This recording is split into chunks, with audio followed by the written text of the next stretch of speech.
This morning, a defeated Kamala Harris addresses her supporters, urging them to continue the fight that fueled the campaign. Anthony Albanese phones Donald Trump, congratulating the US president-elect, what it will mean for Australia's relationship with the US. The world-first legislation that will see Australian children banned from social media. And the radio veteran calling it quits after 4 decades behind the microphone. This is 7 News with Ann Sanders. Good morning. Kamala Harris has promised a peaceful transition of power after accepting her crushing defeat in the presidential election. In an uplifting concession speech, she urged supporters to keep fighting. Our US Bureau Chief David Woiwod is in Washington, D.C. Well, this certainly wasn't the address that Kamala Harris's supporters had wanted her to make here at Howard University, and thousands had gathered here today to hear the Vice President take to that podium and make that concession speech. It was a graceful address to the nation and to her supporters. She has begun by giving her love and thanks to her husband, Doug, and thanks as well to her running mate, of course, the Governor of Minnesota, Tim Walz. She saved special attention too for those thousands and thousands of door knockers, volunteers, those people that hit those phone banks right across the country to help this campaign. But of course, in the end, it simply was not enough, and Kamala Harris has now fallen on her sword. She has conceded this election, telling the president-elect now, Donald Trump, earlier in the day. But this was Vice President Kamala Harris earlier today at Howard University.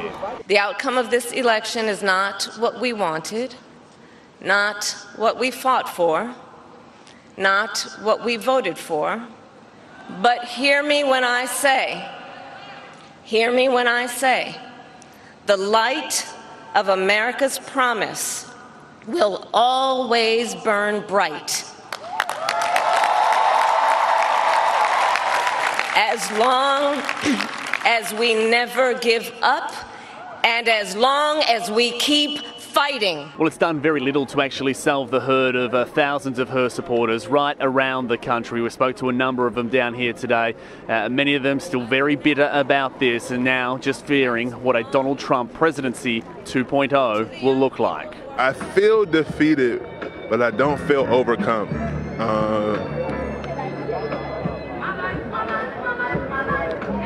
I have a lot of mixed emotions. Well, I felt better. Hard day? It's a hard day. Yeah, it's a hard day.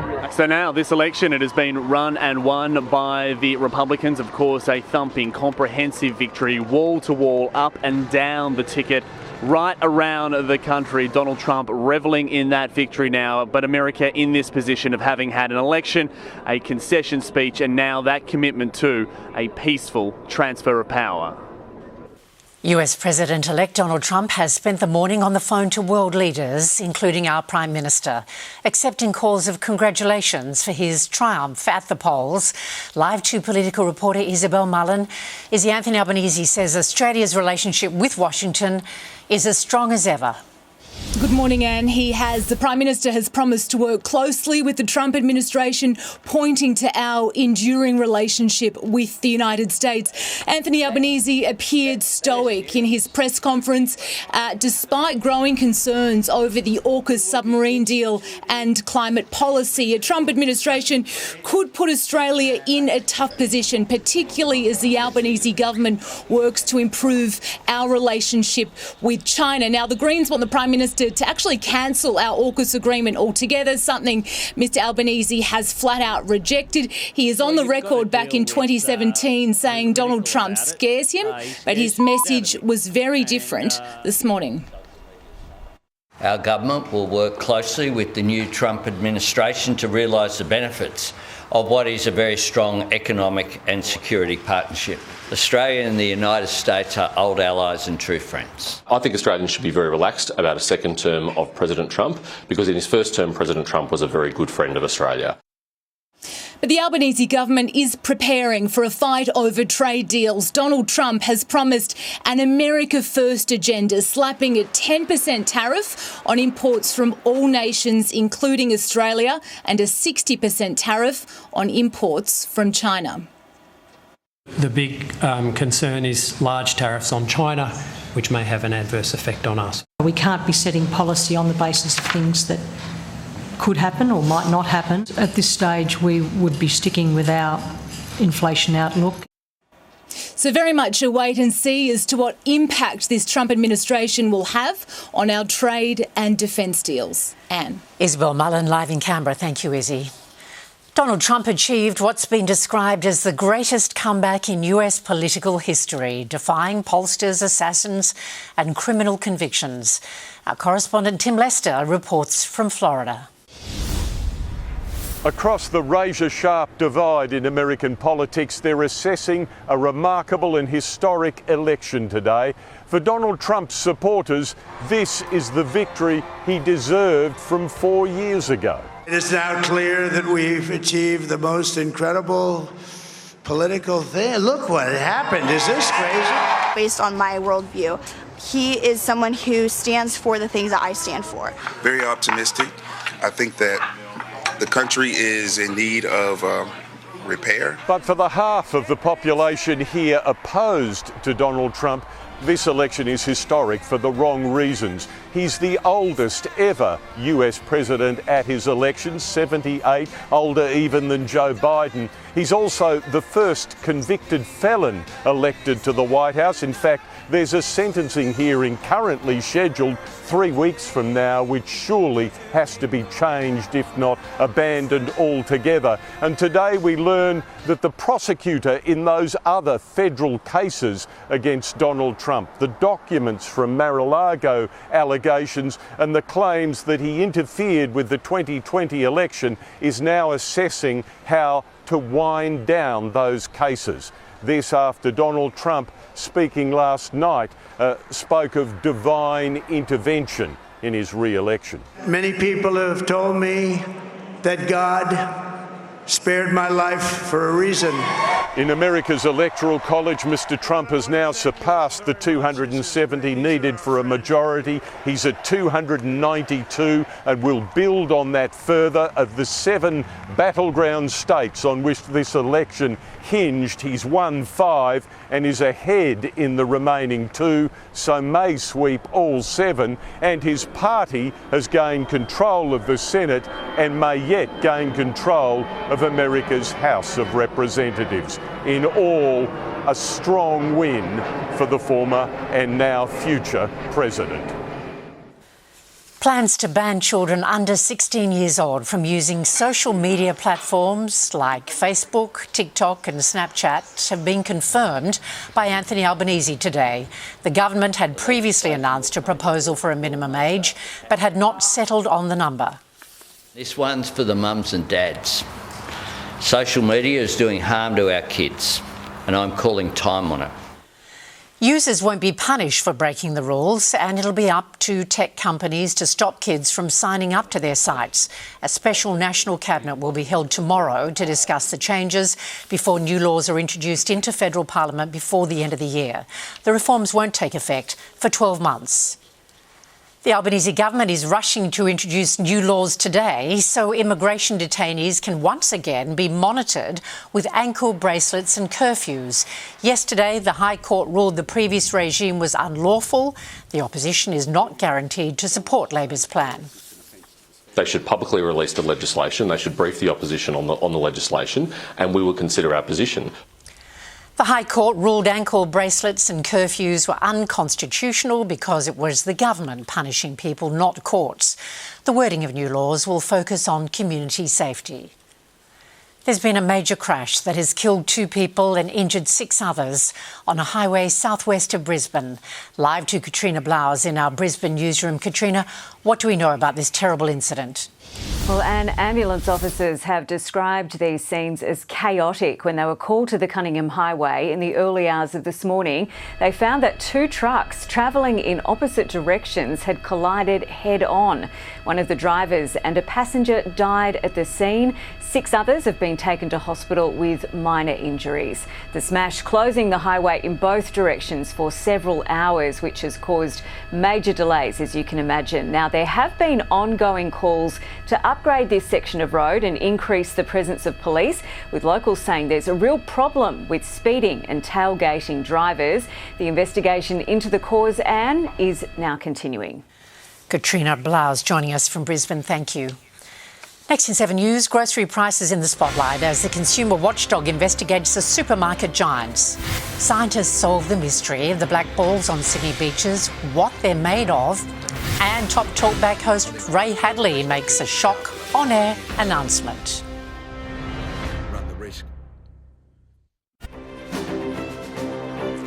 Supermarket giants will go under the microscope today, with the consumer watchdog beginning public hearings. It will examine profits, competition and the supply chains, hearing evidence from senior executives at Coles, Woolworths, Aldi and other stores. Online shopping and loyalty programs will also be in question. 2 men have been arrested after a police officer was struck by a car in Melbourne's northwest. Officers had deployed stop sticks on Aviation Drive in Diggers Rest when the senior constable was hit. He was taken to hospital with serious injuries, including a broken leg. The men were later arrested at a shopping centre after dumping a vehicle. It had all the Sydneys scratching their heads, but initial results have revealed what exactly was in the mystery black balls that washed up on the city's eastern beaches. Testing by the University of New South Wales has found a combination of waste, including cooking oil, soap scum, faeces, as well as medication and recreational drugs. The final results will be handed down within a few weeks. Veteran Sydney talkback broadcaster Ray Hadley has announced his retirement from full-time radio on 2GB this morning. After 43 years in the industry, his final show will air next month. Will be my last day broadcasting the Ray Hadley morning program. It's been a hell of a ride, from a young bloke wanting to call the races to being the old bloke sitting in this particular chair in this studio for so long. The 70-year-old has won 160 consecutive rating surveys. In the Middle East, all eyes are now on Donald Trump and his plans to intervene in the raging conflicts between Israel and Hamas in Gaza and Hezbollah in Lebanon. Israeli Prime Minister Netanyahu calling Trump's election win history's greatest comeback. Israeli Prime Minister Benjamin Netanyahu thrilled with this American election result. Some far-right members of his government really made no secret of the fact they were hoping Trump would win. Now that he has, they think it may lead to a more hawkish U.S. position on Iran, less American pressure on Israel over the Palestinians. But they are acutely aware that Trump has also promised to end the war in the Middle East. One Israeli official telling me they think Netanyahu might try to sign a ceasefire deal early in Trump's next term, trying to hand the new president a quick diplomatic victory. Israel's government concerns that the outgoing Biden administration could step up pressure in its final weeks in office. The domestic politics here in Israel very tense right now. Last night, while all eyes were on the voting in the U.S., Netanyahu fired his defense minister, a man he has clashed with publicly over the prospect of a ceasefire deal. That led to major demonstrations on the streets of Tel Aviv, crowds calling for a deal to finally bring those hostages home. So the Middle East very much in flux right now as the big players try to figure out what this historic American election means for them. A quick check of finance now, and live to James Tower from ING Bank. James, has our market followed the sharp gains on Wall Street? Yeah, good morning. And we haven't quite seen the same bump on the Aussie market as we saw on Wall Street overnight. The US market surged to record highs. Meanwhile, in Australia, we've seen the Aussie market falling, the ASX 200 down about 25 points or 1/3%. Although some US exposed stocks like BlueScope Steel has done quite well. It's up around 4.5%. The big winner so far has been Sigma Pharmaceuticals, up close to 30% after the ACCC announced it won't oppose its proposed merger with Chemist Warehouse. The NAB also down today. It's down close to 3% after releasing its full-year profit numbers, which mostly met analyst expectations. ANZ Bank is actually up. It's going to be releasing its full-year profit numbers tomorrow morning. And we've seen the Aussie dollar also steady after yesterday's big drop. It's buying close to 65.7 US cents. It had fallen at one stage to about 65.2 US cents yesterday, Anne. James, thank you very much. Prince William has given a rare update on wife Kate's health 2 months after she announced her chemotherapy treatment for cancer was complete. The Prince of Wales telling reporters at the Earthshot Prize Awards in Cape Town she is doing really well. He went on to say she's been amazing this whole year. Next in 7 News, we'll have sport with Liam Tapper, including Michael Neser goes within centimetres of a hat-trick at the MCG, and the embarrassing brain fade that ended Aston Villa's unbeaten start to the Champions League. Well, the like of which... Former Aussie Test star Michael Neser almost snared a hat-trick in the opening over of the second game between Australia A and India A at the MCG. After taking 2 wickets in as many balls, Neser's next delivery drew an inside edge and sailed just over the top of the stumps.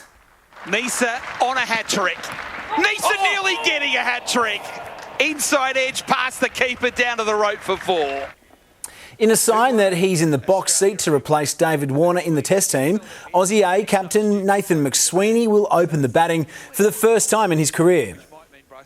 Any position they tell me where to bat for Australia, I'll be happy with. So I'm really looking forward to the opportunity and, I can't wait. India A were reduced to 4 for 11 when Neser got his third wicket.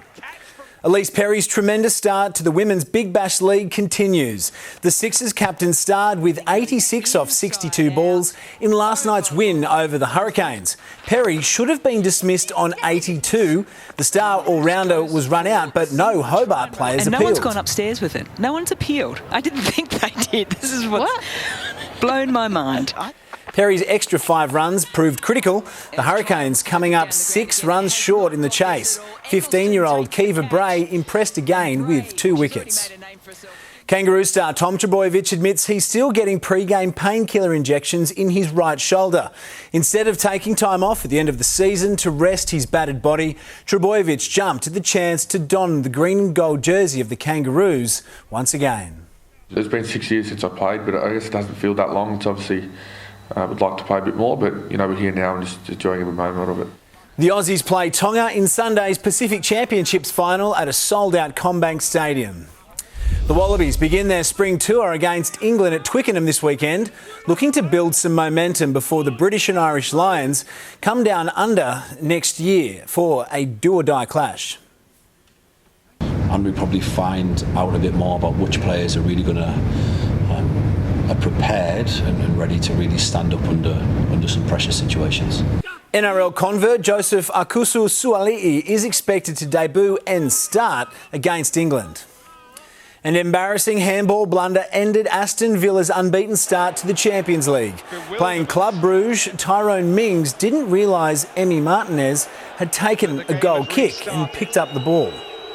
He says the ball was in play and Tyrone Mings has handled it there thinking it wasn't. That's extraordinary. The Belgian side converted the resulting penalty to win 1-0. And on that Elise Perry run out, the ball before she got dropped, she then missed a run out. Next ball, hit the bowler back over her head for 4 runs. Oh, good on her. Thanks a lot, Liam. Next in 7's Morning News, we'll have the national weather forecast for you.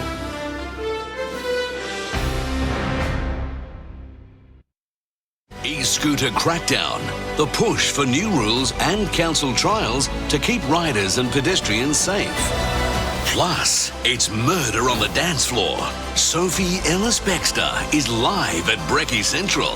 Start with Sunrise tomorrow morning. They're the famous ruby slippers worn by Judy Garland in The Wizard of Oz, and they're set to go under the hammer, expected to fetch up to $800,000. Online bidding has begun nearly 20 years after they were stolen. The iconic shoes were taken in 2005 by a thief who was convinced they were adorned with real jewels. Their whereabouts remained a mystery until they were recovered by the FBI in 2018. Taking a look at your national weather forecast now, showers and storms are occurring over parts of South Australia, Queensland and New South Wales. Heat is also filtering from the Northern Territory across into the Sunshine State and down into New South Wales. To the capitals for your Thursday: Brisbane sunny 33, Sydney showers increasing 28 degrees, Canberra a top of 27, Melbourne showery and 22, Hobart 20 degrees today, Adelaide showers clearing 22, sunshine for Perth and 22 and Darwin cloudy 34 degrees. That's 7 News to now. We'll keep you up to date throughout the day. Our next major bulletin coming up at 4 p.m. I'm Ann Sanders. Thanks for your company. I hope you